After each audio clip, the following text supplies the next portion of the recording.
The last time us Ford fans heard lightning strike, it was over 20 years ago to the tune of a supercharged V8. Well guys, the Lightning is officially back and it's making a completely different kind of noise. Silence. I'm Justin with AmericanTrucks.com, and on this episode of The Haul, we take a closer look at Ford's new Lightning. Yeah, it's fast.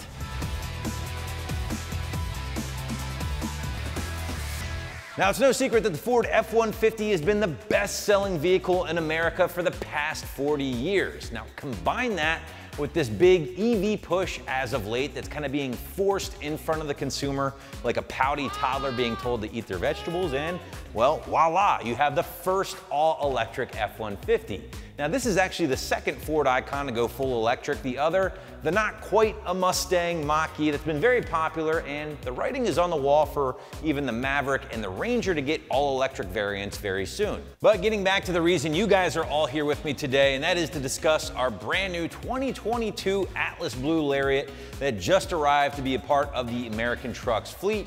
Sticker price just shy of $80K, and I'm not even gonna get into the dealer markup because frankly, gonna make me sick. Now, dealer markup aside, guys, the Ford F-150 is currently the most affordable full electric pickup truck that you can grab because the base Pro model starts at right around $40K. Now, from there, you go up to the XLT, the Lariat, and then finally the Big Daddy Platinum, which is gonna top off around $90 to $100K.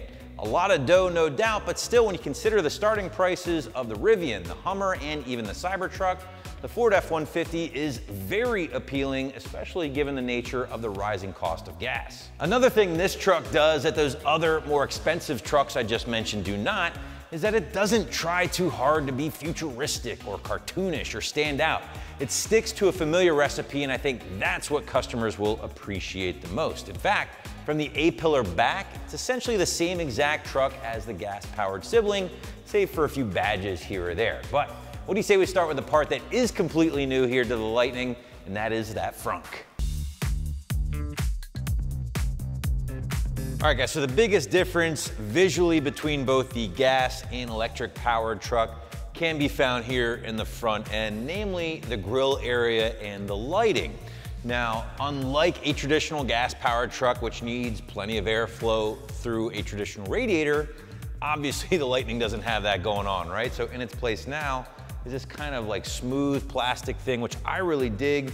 It looks good thanks to that color contrast, kind of gives you the illusion of a more traditional grille, but obviously all smoothed out, really no airflow. The second part I really love up here with this lighting is the signature lighting running across the entire length of that faux grille, even into your headlight area. Now, this is something that's available on all trims minus your base level Pro truck, and I think it really gives the truck a unique look while on the road. Now, behind that signature lighting and faux grille is maybe one of the most exciting and unique parts about the Lightning compared to a gas vehicle, and that is, of course, the frunk, right? Front trunk here in place of a traditional engine, and you're getting a lockable, usable storage space, which, let's face it, for truck owners is kind of something that's kind of foreign to us, right? Of course, you could throw a tonneau cover on the back of your truck, a lockable hard cover, something like that, but this is a legit included storage space, and I really dig it. Let's talk about it a little bit more, guys. You're getting 14 cubic feet of storage space in here, can support 400 pounds, and it is loaded with some pretty cool features. Now, like the Mach-E, you're getting your built-in ice basin, whatever you want to call it. Does have a drain right there for you, so if you wanted to ice down some drinks at your kid's game or your tailgate, whatever, you can do it. And you can do it pretty easily here. That's probably one of my favorite parts about the frunk, if we're being honest. But outside of that, guys, again, electric powered vehicles, you are getting a lot of electric support here. 4 120 volt outlets, 2 USB ports, an included net here with some hooks, which is nice, keeps stuff from rolling around in the frunk. And you also get the little light button here as well, which I like because you can turn these lights on and off, and that will certainly help ensure you are grabbing your right beer at your next tailgate. But what do you say we head to the side of the truck, guys, talk about what's going on there, and honestly, familiar territory for most F-150 fans and owners, and for good reason, because again, everything essentially from that A-pillar back is traditional F-150, at least for the 21 and newer model year. Ford, again, didn't break the mold when making this EV, and I like that because it is familiar, feels comfortable, right? One thing is different here up front, obviously your charging port, guys. This is where you plug this bad boy in. You got your Lariat name badge there. One thing I do really enjoy about this is the fact that they mirrored it on the passenger side front fender as well, just to keep things consistent. I dig that. You do have the 20-inch dark alloy wheels here, guys. I know EV wheels do have some science behind them, but they are just not the prettiest looking things. Luckily for us aftermarket fans, same 6x135 bolt pattern as the gas-powered truck, so basically the sky is the limit with your aftermarket options. Moving down a little bit more here, unique running boards for this truck here. One thing I do really enjoy, if we open that door up, you can see you got a little light down there. How cool is that? Something I'm not really familiar with here with the newer F-150s. But rounding things out down here on the side, of course, it wouldn't be a Lightning without the appropriate badging. Out back, more similarities and more differences. The most glaring difference back here is that signature lighting. Unique tail lights for the Lightning, and as you can see, that signature lighting makes its way to the tailgate and runs the entire width of the tailgate itself. I think it looks awesome, and it certainly plays very well with the signature lighting on the front of the truck. Outside of that, guys, not a whole lot different back here from your run-of-the-mill F-150, with, of course, the exception of your arsenal of outlets, a couple more 120-volt outlets, and one 240, which basically allows you to power whatever the hell you want with this thing with enough charge. Now, you are looking at a 5.5-foot box here with the Super Crew. This is the only configuration available at this time for the Lightning, so sorry purists, no regular cab Lightning this time. Now, inside the truck, things are part F-150, part Mach-E, thanks to this absolutely massive 15.5-inch tablet pulled directly from Ford's other EV. Now, this screen is available in all trim levels with the exception of the base model Pro, which still does receive a 12-inch screen. Now, for reference sake, that 12-inch screen is the same option only available in the higher-end gasser models for the same model year. So still impressive with the 12-inch screen with that base model Pro. But screen aside, guys, everything again feels very familiar in here. It's no secret that Ford really stepped up their game for the 21 and newer trucks when it comes to interior. And that same look, that same feel certainly carries over to the 2021 or 22 Lightning in this case. All the touch points are nice, only minor differences between my 5-liter powered Lariat, and that's certainly not a bad thing. But diving a little bit deeper into this massive screen, guys, and I will say for only having one physical button down here, everything is very intuitive, it's very easy to use and easy to read. For instance, I love the fact that you have your nav, you have your phone, you have your music, and you have your climate controls all basically on one screen, so you don't have to go flipping through a bunch of stuff while you're driving, getting distracted just to turn the heat up. Now, on top of that, you are getting a fully digital cluster here for the Lightning, which only feels right given the nature of this truck, with very easy to read both distance, range, and also your mile per hour.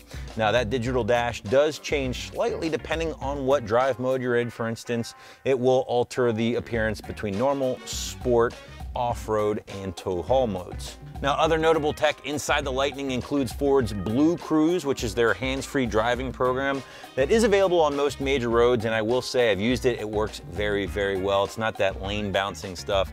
This is pretty legit stuff, guys. Now, we have a pretty decent B&O stereo in this truck.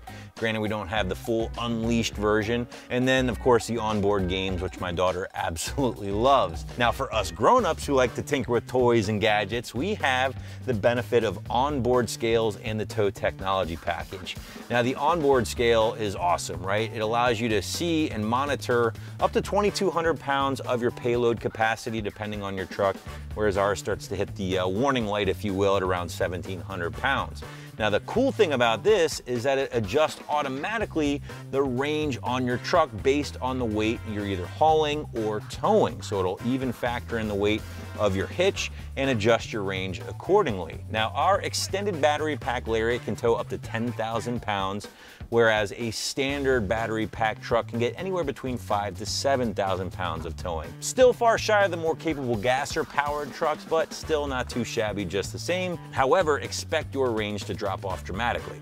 Underneath the belly of the 6,500-pound beast, you'll find skid plates, lots of them. They're there to protect the 131 kilowatt extended range battery pack that we have in our Lariat, which unfortunately does dig into our ground clearance ever so slightly, 8.4 inches here with the Lightning, compared to a standard Gasser 4x4 F-150, which is 9.4 inches.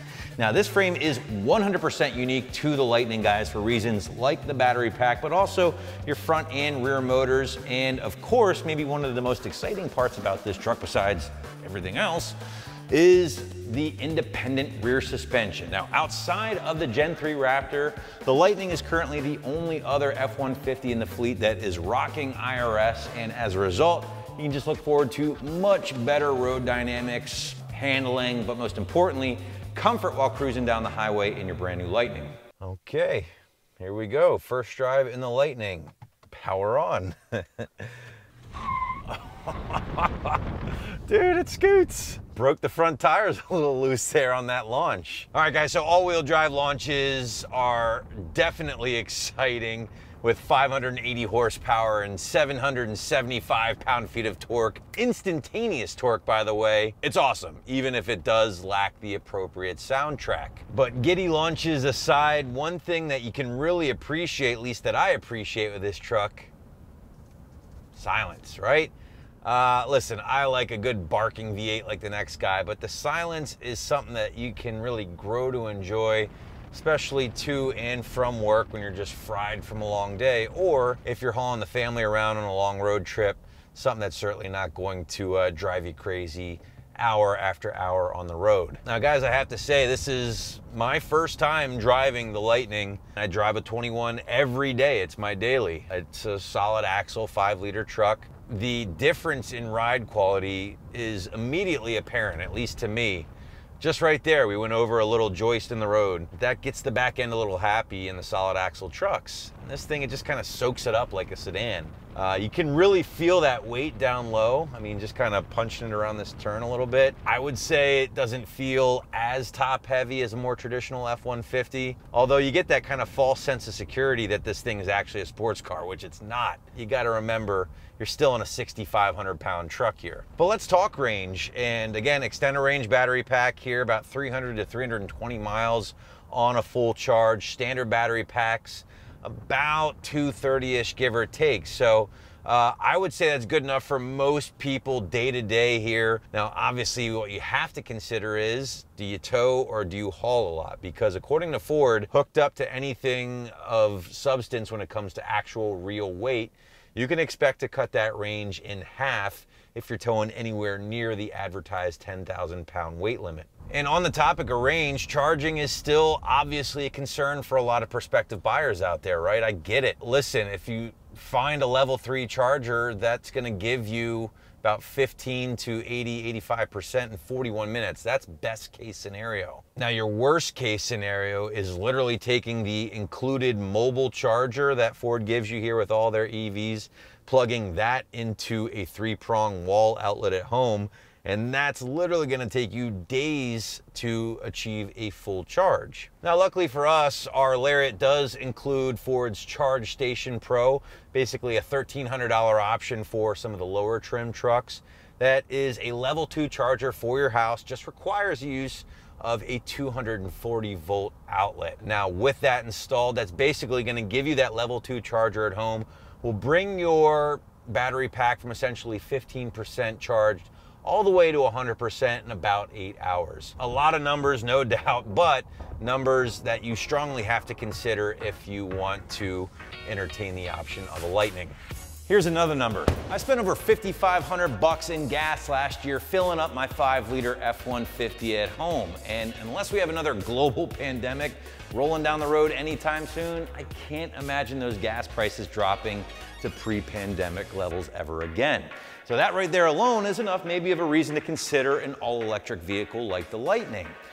That is, of course, until you factor in the 20, 30, 40K above sticker you have to pay to even sniff one of these things right now. And, well, that alone is enough to turn off any prospective buyers, unless we're talking an apples to apples comparison.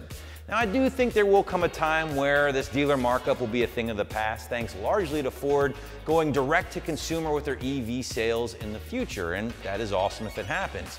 And if that does happen, is this something you guys are going to consider? I know I would. It makes a lot of sense for my lifestyle. I don't drive more than 300 miles a day, hell, even 50 miles a day, and it makes a lot of sense for me and my use. Now, if you're on the road constantly, well then, I can understand it might be a bit challenging, but either way, drop us a comment and let us know. The reality is these things are completely sold out. They're the hottest ticket in town right now, so something tells me they are here to stay. In the meantime, guys, we hope you enjoyed this video. Be sure to give us a like, comment, and subscribe if you do dig our content. And remember, for all things F-150, keep it right here at AmericanTrucks.com.